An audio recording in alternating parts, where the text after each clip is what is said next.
Studios, where I talk about movies all the time, and today's movie is Ouija, Origin of Evil, directed by the same people who brought us Hush and Oculus, both films I consider pretty great in their own rights, and this is a origin of the movie Ouija from 2014, which admittedly is not a very great film.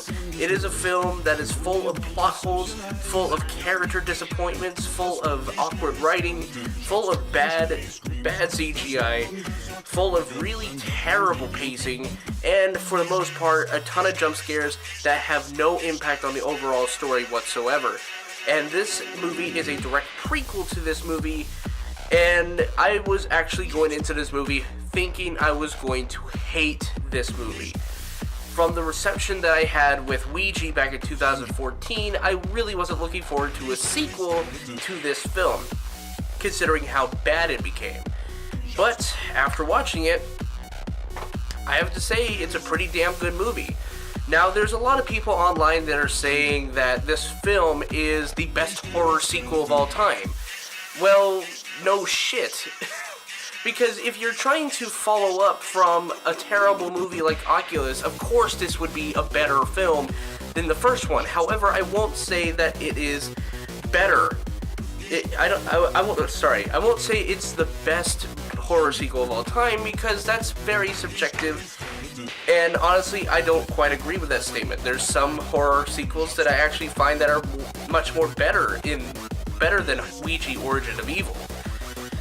Now, the biggest problem with this movie is sometimes there's some pacing issues within the second act of the film, and the third act kind of just throws everything out the window, and that kind of bogs down the film for me. And that's something that a lot of other critics online have not been pointing out, is that there's a lot of shit that happens in the third act that either half of it didn't need to be in there, or, it needed to be toned down just a bit. However, the rest of the film is pretty great. It has some solid editing, the writing is way better, the characters are evolving, and that's actually the strength of this movie, is that it focuses more on the character dynamics, the character dilemmas, than it does with the actual supernatural stuff. And that's what is really interesting about this, and that's probably the reason why a lot of people are giving this one a lot more credit, to the point where it's considered the best horror sequel of all time. That's just not exactly true in my opinion, but it's an okay film, alright?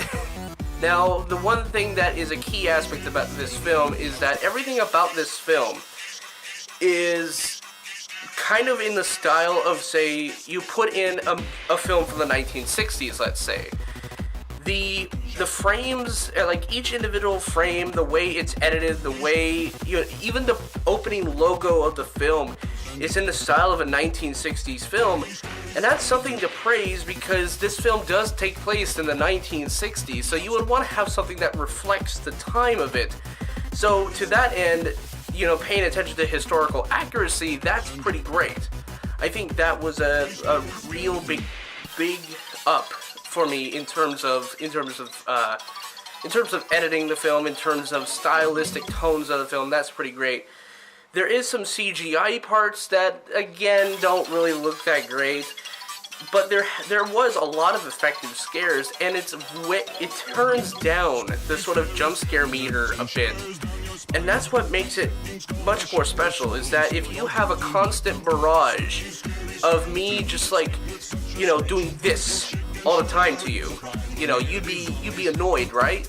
Like if I just did this all the time, there's no tension left afterwards. And this film knows how to do jump scares right, where it builds a tension throughout the film, and then it has a payoff. Jokes are like scares. It has a build-up and a payoff. And that's what jump scares are meant for, not just random noises, not just random people jumping in the frame. I think the way the film is presented, the way the film is handled, it makes it for a much better film than the first Ouija. However, with my other contemporaries like Chris Stuckman, who gave it an A, I frankly wouldn't give it an A. I'd actually go a bit lower than that, unfortunately. Again, there's still some CGI parts that take me out of the movie. Some of the writing is a bit off, but it's still good. And the third act wasn't as effective as everyone else is claiming it to be. So I'm giving this film an official 8 out of 10. It's a good time to watch, and I highly suggest you watch it for Halloween, because what's the only other horror movie out there right now? I'm pretty sure it has to do with a guy dressing up like a woman. I don't know. That film I'm never going to review. But, but yeah, if you like this video, please like and subscribe. What do you think about Ouija Origin of Evil? Let me know. And as always, I'll see you next time at the movies. Peace.